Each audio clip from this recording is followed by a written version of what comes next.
The human existence can easily be compared to a complex ecosystem or a complex machinery that functions on several different planes and therefore requires an equally complex approach in order to shift it and change it or improve it. While just working on your mind and thinking structures does have a significant impact on your entire system, it is not enough to actually embody a new identity. And the same goes for emotional regulation work or physical work. To make this a little easier for you, you need to know that we don't only have one body, we actually have 3 of them. And we don't only have one brain, we actually have 3 of them. So each of our individual bodies has its own control center. We just happen to call them different names. Working with all 3 of these systems, bodies, and control centers at the same time will leave you no choice but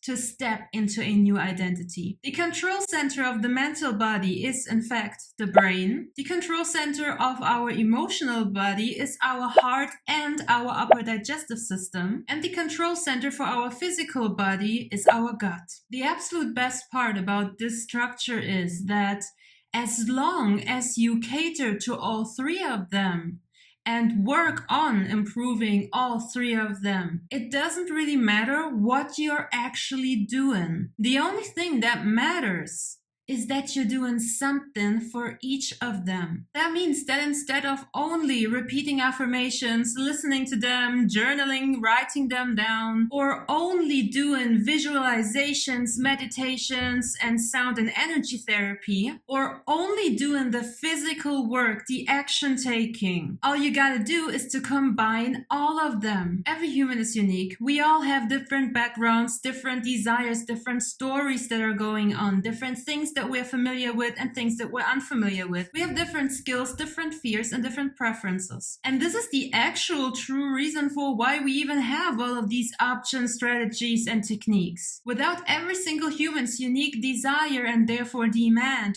for these solutions, they would have not been manifested. They would not exist. And now all you gotta do is to pick and choose what approaches, techniques, or methods suit your individual 3 bodies the most. So some people may resonate with going to the gym and working out there 3 times a week.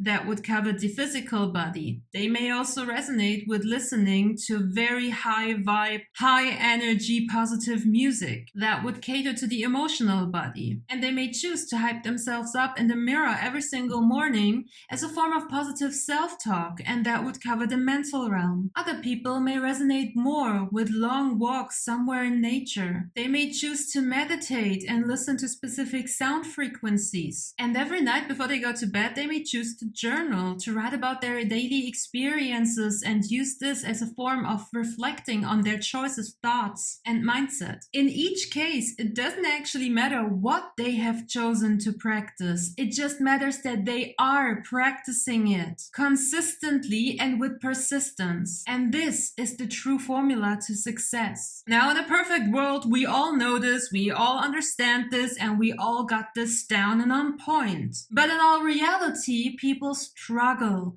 People struggle with specific areas in their lives, whether it's their mental health, whether it's their physical health, or whether it's their emotional health. And then they are more inclined to work within an area that is already comfortable for them. So somebody who struggles in their physical health may have a stronger tendency to retreat into their mental body and do all the work from there. Another person who has issues in their mental realm, who struggle with negative self-talk, might strongly be drawn towards physical exercise, physical activities, because it feels familiar and easier to them, and it's more comfortable and way less scary than to just deep dive straight up into the area where they actually have problems. And people who struggle with both the mental and the physical realm have a tendency to retreat into their fantasy, only caring about the emotional body, only visualizing, only daydreaming. It's really up to you individually to figure out and become aware of what body of yours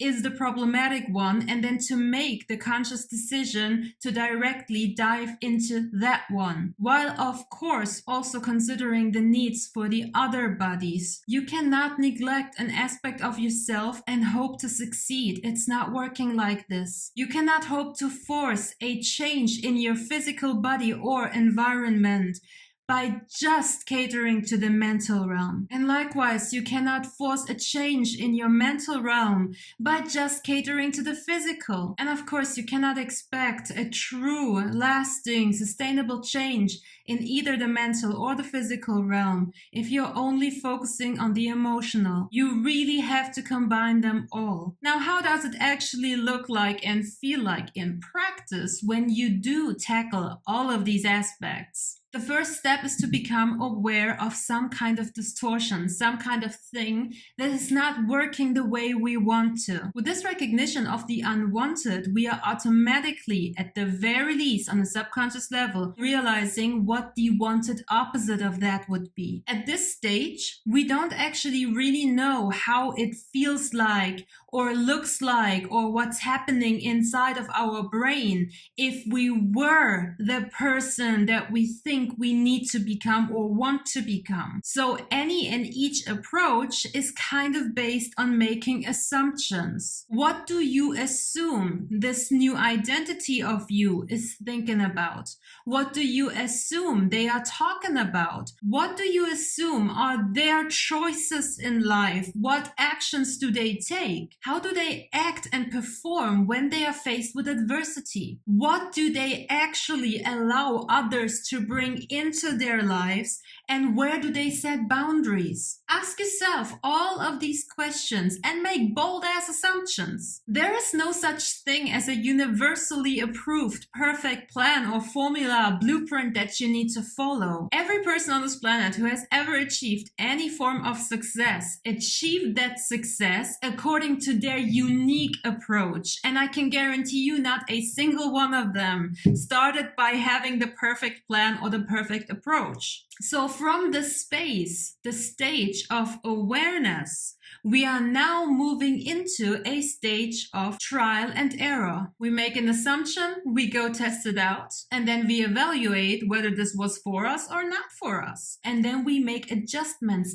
and we refine ourselves. This particular stage can be quite draining, annoying, and exhausting. And this is because we are right in the middle of the freaking gap. The gap is the space in which you are becoming. It's the space between the who you are and the who you want to be. It's a very frustrating thing, that is for sure, but every single human being has to go through it. It's the most normal thing in the universe. And it exists in literally every single area of our life with not a singular exception. It's the space that you experience as a baby when you start walking. You go from crawling into standing up and falling down and standing up again, and eventually you get to the other side and you can walk and you can run and then eventually even jump. This is also the stage where the classic good old purge is happening, where the opposite of that what you are trying to manifest is constantly manifesting itself, where you cannot make up your mind, where you constantly go back and forth and you wobble, where you have days where you feel so awesome and good and above everything, and then the very next day you are deep down, hitting rock bottom, doubting and hating yourself and contemplating whether any of this crap is even real. In order to not get emotionally dragged down or completely knocked off your path by this weirdo wobble phase, in order to avoid getting stuck in the old identity, I have 3 tips for you. Number 1, learn, practice, and master emotional detachment. You can use my method of being the sky for that. Number 2, cultivate curiosity. No matter what happens, no matter what goes wrong, no matter what shitty situation you are encountering, always ask yourself, what can I gain from this? And allow yourself to shamelessly dig deeper. And last tip is relentless persistence and discipline. The next phase of the embodiment of a new identity or self-concept is the inner change. This is really the time where you are a different person already, where you think, feel, and act purposely in alignment. You may start becoming aware of past situations and your own unique thinking, feeling, and action taking in those, and now all of a sudden understand why they had to turn out the way they did in the past. So when we're talking about embodiment, this stage is actually already the final stage. When you're here and you're comfortable here, you have embodied a new identity. The only thing that is now missing to really wrap it up and make it actually satisfying for you is the final manifestation, the outside reflection of that what you are authentically internally now. And now we're coming to the $1 million question. Nis, how freaking long does that take? The answer is incredibly dissatisfying and vague because it completely depends on you. It really depends on your approach, your capability, your willingness to tackle all of these dark corners within yourself. It depends on your understanding. It depends on your actions. It depends on your thinking. It also depends on your emotions. And on top of everything, it also depends on biological factors. There are a lot of things that are changing and shifting, things that are getting destroyed and things that are getting built new within you. Actual chemical, biological, and electrical changes happening in there. And these changes, or how fast these changes can happen, depends on the state that you were in or they have been in. It depends on how many times you've done this. If it's not your first rodeo, you actually swoop through these stages pretty damn fast. But if you're a beginner and this is the first time that you are attempting such a big thing like changing your identity, it may take longer because your system and you are just not used to it. Everything is unfamiliar and you need to learn these things new. Some people are under the impression that age also plays a factor when it comes to how quickly the changes can occur. But in my opinion, it doesn't matter how old you are. Neuroplasticity is always available to us. So I personally believe that the age factor is a bit of a limiting idea, but I cannot fully deny it. What I can tell you from my own experience, my professional experience as a mindset coach for self-improvement who has worked with hundreds of people, and also from me, Nis, the private me, who had to go through the same stuff and is going through the same stuff because I never stop improving, I never stop growing, and I never stop wanting more. So from my experience, I can tell you that the majority of people need about 3 to 8 months to really complete this process. And the way I personally in my private life utilize this time frame is that I know it is absolutely possible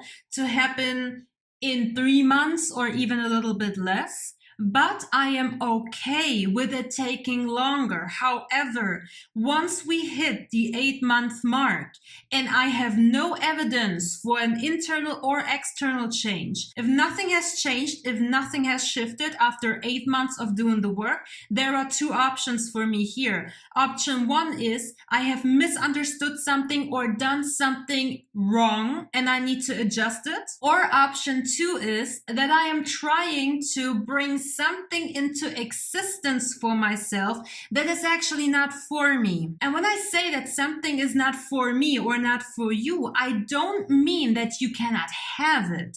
I mean that having it would cause you to not achieve the other things in your life. So you essentially have misunderstood yourself here. That's all. If you choose to, you can still force this experience, person, or thing into your life. But I can guarantee you, if you would find out very, very quickly that this is actually ruining you. This is actually holding you back, and it goes nowhere near to the place where you actually want to be. So that's it. That is the entire enchilada of how to truly embody a new identity or self-concept or state or Matilda, however you want to call it. And that's it from me. Thanks for watching. See you guys soon.